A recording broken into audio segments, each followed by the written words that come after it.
Thank you so much. Thanks for the introduction, and it's lovely to meet everybody. We will have a semi-informal chat today on futures thinking, and it's linked to civic engagement. Just really quick, a brief run of show. Um, let's just talk about the state of democracy today. I think it's always good. The power of imagination. I think sometimes when we think about the future, I think we have a vision in our head of what we do want, and I think many of us share that vision. And I think we also share a vision of what we don't want. And I think both of those things can be quite unifying. But I think where sometimes we're struggling is the imagination piece. How do we take those first steps to achieve something different, and what can we do? I think sometimes it's very unclear, especially with working with youth, what pathways they have to act, to use their voice, and to be heard. And I think this is sometimes where we need a lot more creativity, because if you don't feel heard and don't understand how you can act, that's where the fear and frustration tends to go. So in that, we'll also look at what people are trying, and hopefully we might talk about or look at what you might try. Just a little bit about me. I am a former civics teacher. I taught in the US, I've taught in Switzerland. I now am a teacher trainer, so we do quite a bit of programming around agility and how we treat teachers as catalysts. And of course, I'm very much interested in what are those real world topics that we need to bring to our students. And for that reason, civics clearly comes up a lot, as do some of the other topics like climate, taking climate action, future of work. Um, Regenerative economics, and so on and so forth. So we're going to just get into it. In case you're new to futures thinking, this is the definition I tend to gravitate towards. So you can read that. But I like to, so let me give you a second to read it.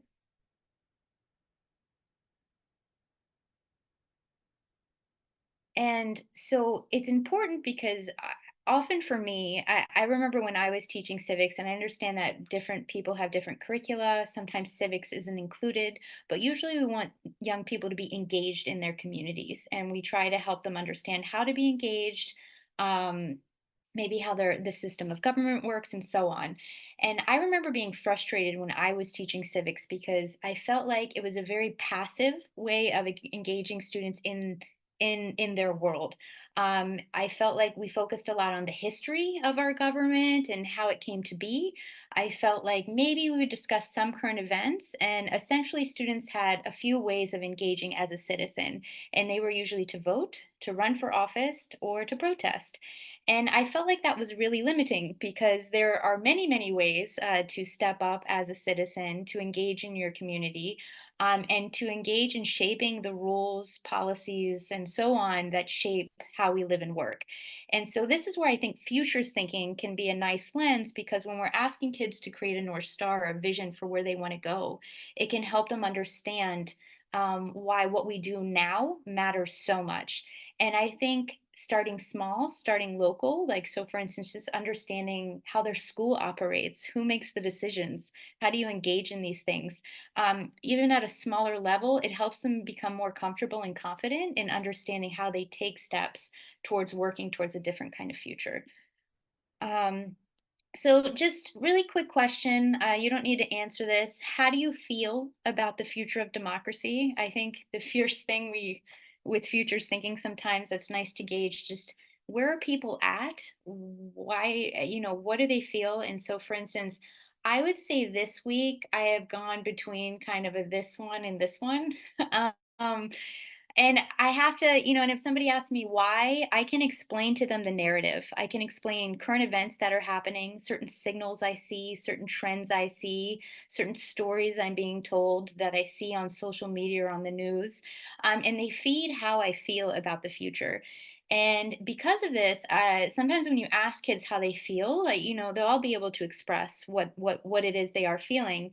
But what's interesting is to dig into why they feel that way. What is this? Why do they have this certain narrative? What are they being exposed to? What are the conversations they're hearing? And how can we hopefully give them a new narrative, a new way of thinking about what's happening right now? So for this reason, I'd like to discuss a little narrative. As mentioned, I worked with PBS, which, if you haven't heard of it, it's kind of like a BBC, but in the U.S. So it's our public media, our public broadcasting station. And so Ari Wallach is a futurist who made the six-part documentary, and his goal was really to come up with a more positive narrative and to develop a way for the general public, but I'm focused specifically on youth, to hear better stories, to hear a more hopeful narrative, because the power of narrative really drives how we view the world, how we feel about the world, and if we're more likely to take action or not. So I'm going to show a little clip. We'll see how this lands because this clip clearly took place before recent events. Please let me know if you have trouble hearing it. And I'm going to start it at 2:37. So the beginning of this video talks a little bit about trust in society and what makes us different as humans compared to any other animals.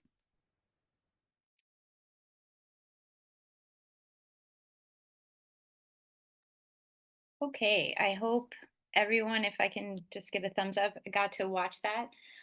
So this documentary was quite nice because, and I'm going to go through more of the examples, but it was a matter of collecting the positive things that we see. I think right now, a lot of people do feel very negative about the future. I think there's a heaviness that, so many of us carry with us. And part of it, I wonder, if any government was in power right now, are the people satisfied? I mean, would it matter what they do? Because I feel like there's just a constant mistrust of many institutions, but especially of the government. And I think we're constantly fed these narratives. I know I can't speak for other countries, but I remember being told it as a child that if you were a politician, it was because you were a selfish narcissist. And so and then as I got older, I was like, is that how we get in the good leaders? By telling the ones that if you if you go into government, it's because you're a terrible person. And so, how do we change some of these narratives, some of these beliefs that we are instilling in what the government should do? Because we should um, want governments that fulfill the needs of the people, that help us to have a thriving planet. And so I think we do need to help people see this as something positive, and then also highlight how many change makers, which I'm sure you all know, who are working so deeply in their communities to engage others, to create these platforms where people's voices are heard. And so I think this is an important part of futures literacy, of how we're presenting how we can engage and how we're showcasing all of the people that are actually actively stepping up and trying to do something, so that we don't get bombarded with all the negative stuff. um, no, there goes my computer again. So after seeing this narrative, or hearing this narrative, do you still feel the same? And I realize this isn't quite as interactive, but usually I feel calmer after kind of seeing something positive, hearing something rational, and just seeing that people are trying. There's this quote about always looking for the helpers. And I think when you look for that, you do see how many people really do care. And I think when we focus on how much we care, and how much of us actually want the same thing, it's enough to keep you going, even if you can feel frustrated by things that are happening. So this is where the imagination comes in.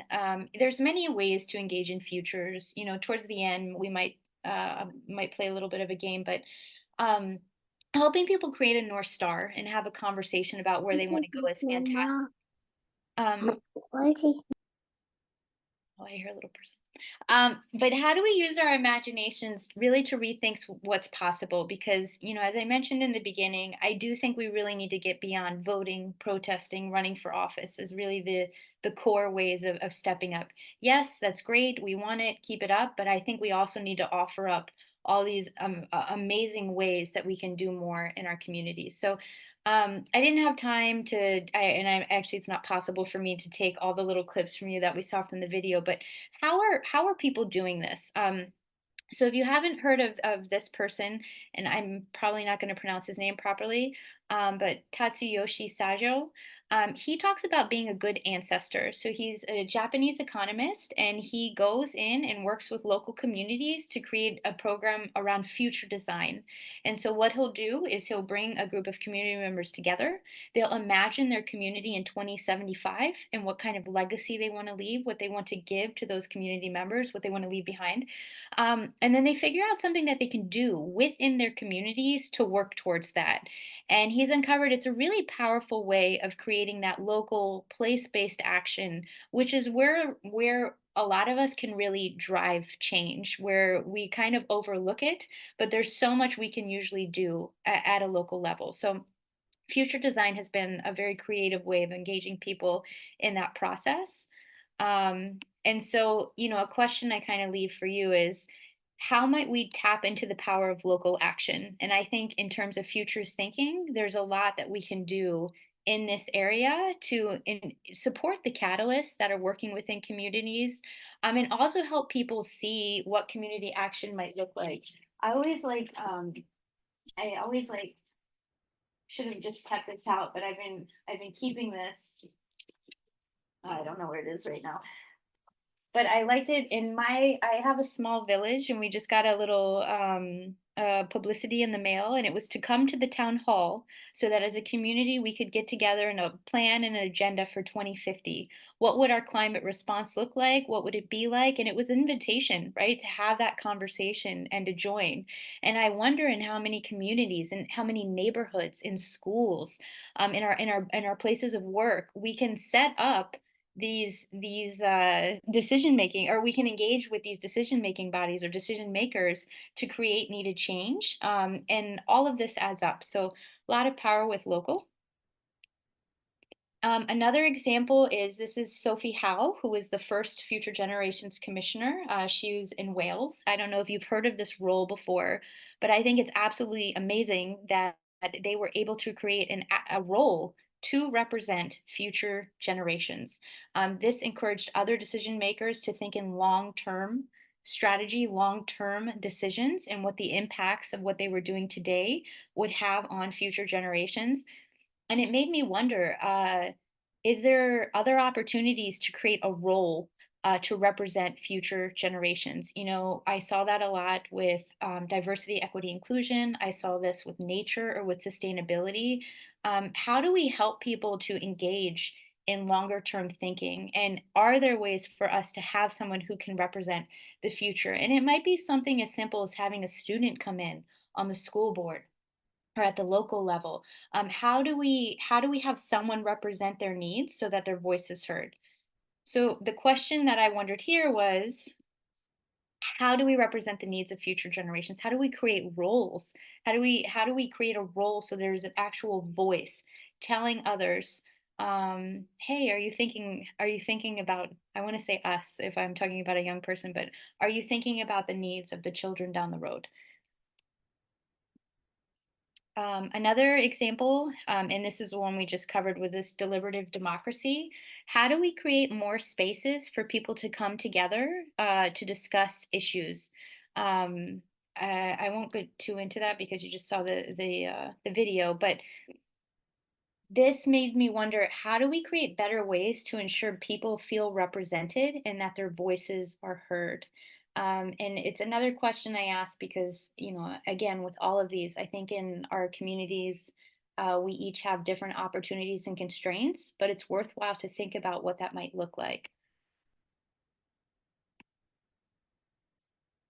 And finally, how might we use our imaginations to rethink civic education? And I would go a little bit just into some of the things I've been kind of trying. I think for me, or ideas I've been focused on are one, supporting local catalyst. I think, and actually, I think this network does a great job of doing that. How do we support and connect the people that care about this, that are creating the platforms, the spaces, the opportunities, the experiences, the partnerships, so that we help more people to understand the pathways they have to act and so that they feel engaged in the decision making process? As was mentioned before, I have an initiative called Gamifying Civics, and I've been curious about how we unleash the power of games to not only engage people in important ideas, but to also help them build skills that facilitate civic engagement. I think games are a great way for us to practice empathy, self regulation, collaboration, cooperation. And so I've been playing with this methodology and trying to see if I can help others kind of create experiences or games that can help facilitate needed skills or engage people in certain topics in their communities. And finally, creating new connections. I think there's a lot of value in learning from one another. I think in terms of reaching, a shared vision or a North Star, no one's going to do this on their own. And I think we live in an era where we need collective action more than ever, and to play on each other's strengths. Oh, and this was just some examples. I wanted to highlight the museums. I've been really intrigued at how many. I was working with an organization, they were doing some of this playful learning sort of stuff, and I loved their methodology because it's becoming so polarized. We can't talk about certain things in schools. And then they were like, why don't we collaborate with museums? Because quite a few museums could create really amazing experiences. They could create something that was a bit more permanent, something more hands on, more robust. And then it was much easier for schools to be able to go to the museum so children could still get access to certain learning opportunities and connections without having it to be kind of a battle, if you will, or for teachers to feel uncomfortable. Because right now, I think teachers feel like there's a lot at stake engaging in certain things. I can ignore that was an example of games. I've also been wondering, and there was another example from A Brief History of the Future, and they talked about these, like, I think they were called democracy dinners, but it was just kind of like a dinner of strangers and having people engage with other members of the community. And, I noticed, like, in the classroom, even creating something like a conversation menu, and you give kids these deeper questions. I mean, let them bring in snacks. They're happy to do it, and they will have a deep discussion if you facilitate it. And I noticed, like, a conversation menu, we could easily replicate something like that in schools. It's just asking, good questions. Other things, these were some of the other games that we kind of played. Like, I noticed kids were using a lot of words in ways where I didn't think that's what the word actually meant. So, for instance, freedom, I don't think freedom means to do whatever you want, regardless of anybody else. And yet I kept hearing people use this word freedom, and that seemed to be how they were defining it. So I was like, how do we give kids a way to explore the language that they're using and the impacts of that language? I noticed with polarization, I have so many kids that pick a side without understanding the complexity of an issue. And so I created a game around, being an introvert or an extrovert. Introverts on one side, extroverts on the other. And kids are usually really happy to label themselves as one or the other. And then I would ask them, like, sometimes do you like to be alone? Take a step in. Sometimes do you like to go to a party? Take a step in. And so usually after asking a few questions, kids are across the room. They're not on one side or the other anymore. But I use this as a way to kind of ask, like, do you still feel like you're only an introvert or only an extrovert? Or are you more of a complex human? And then we get into a conversation of, are there other ways in which we do that where we're so quick to label ourselves and take a side? And what's the danger of doing that? Just kind of so blindly labeling ourselves. And so I think there's a lot of power in coming up with creative ways to help kids have and experience some of these sorts of conversations. That said, since this is around futures thinking, I wanted to just do a little brief activity. It's a little bit hard because I don't have this set up to be super interactive. But have any of you played a brief The Thing from the Future? Can't see everybody. No. Okay. So I'm going to just expose you to this game really quick. This is something, if you Google, you can download it for free. Someone else made it, not me. But I like it because it's something that helps kids think about the future or just engage in futures thinking. Part of the reason I think we struggle with imagination, um, just kind of in general with futures thinking or what we might want, it's very hard to think of alternatives when you've never experienced anything else. And so I used to teach sociology as well, and I liked it because I would talk to people about social norms or institutions or systems or industries. So when I asked someone to reimagine something, maybe if I focused on industries, all of a sudden they start thinking about health or transportation or technology or these different things. If I ask them about norms, it's hard to question norms you have. One of the ones I remember questioning when I moved abroad, and I was like, why do the Americans, why are we all buying these diamond wet engagement rings? Why do we do that? I don't get it. It's expensive. Aren't diamonds, doesn't that cause human exploitation? Like, why are we doing this?